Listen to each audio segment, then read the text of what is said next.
তো hello guys, আজকে প্রোটনিক -7 এর মাইক নিয়ে চলে এসেছি। মাইক্রোফোনটা নতুন কিনলাম, দেখে নাও, 1 বছরের ওয়ারেন্টি আছে। তো এটা ওপেন করা যাক। তোমাদের সামনে ওপেন করা হচ্ছে এখন। তা ওপেন হচ্ছে না ঠিকঠাকভাবে। তা বাপরেই। তা প্রথমে হচ্ছে ওই সব স্টিকার, যেমন কি ওর ব্র্যান্ড ভ্যালু স্টিকার। তারপরে হচ্ছে আমাদের হচ্ছে এটা লম্বা করে কি করে ইউজ করতে হয় সেটা দেখালো। আর এখন হচ্ছে সব সাইড করে এই যে এটাই হচ্ছে সেই মাইক্রোফোন। খুবই সুন্দর মাইক্রোফোনটা। চলো এই মাইক্রোফোনটা এখন টেস্ট করা যাক। আর এটা হচ্ছে এটা সি পোর্ট। আর এটা হচ্ছে মাইক্রোফোন। এই মাইক্রোফোনের পিছনে হচ্ছে পাওয়ার অন অফ করার জায়গা আছে। তো চলো টেস্ট করে দেখা যাক। বিনা মাইকে এই টেস্টিংটা শুরু করছি। এতদূর তো আমাদের আশা করি শোনা যাচ্ছে। এরপরে শোনা যাচ্ছে কি যাচ্ছে না আমি জানি না, আমার মনে হচ্ছে শোনা যাচ্ছে। এরপরে যে দূরে যাবো সেটা শোনা যাবে না,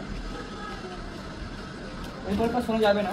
এবার তো চলো এবার মাইকটা টেস্টিং করে দেখে নিই কেমন হয়। তো হ্যালো, এখন মাইকটা টেস্টিং করার সময় চলে এসেছে। আর এখানে হাওয়া দিচ্ছে, খুব ভালো লাগছে। চলো এখন মাইকটা টেস্টিং করি। এখানটা মাইকটা লাগিয়ে রেখেছি, আশা করি এখান থেকেও শোনা যাচ্ছে। অনেকটাই দূরে চলে এসেছি, লাস্ট এবার অত দূর যাবো। এরপরে আর বেশি দূরে যাওয়া যাবে না, কারণ হচ্ছে এরপরে ওই দিকে ছাদ চলে আসছে আর এই যে সেই ভাঙা চেয়ার। তো এখান থেকে আশা করি শোনা যাচ্ছে ভালো করে। আর হাওয়া দিচ্ছে, দেখছি এবার হাওয়াটা কতটা নয়েজ কাটে। নিচে সবজিও চলে এসেছে। চলো কেমন লাগলো এবার তোমরা কমেন্ট করে বলবো তাড়াতাড়ি।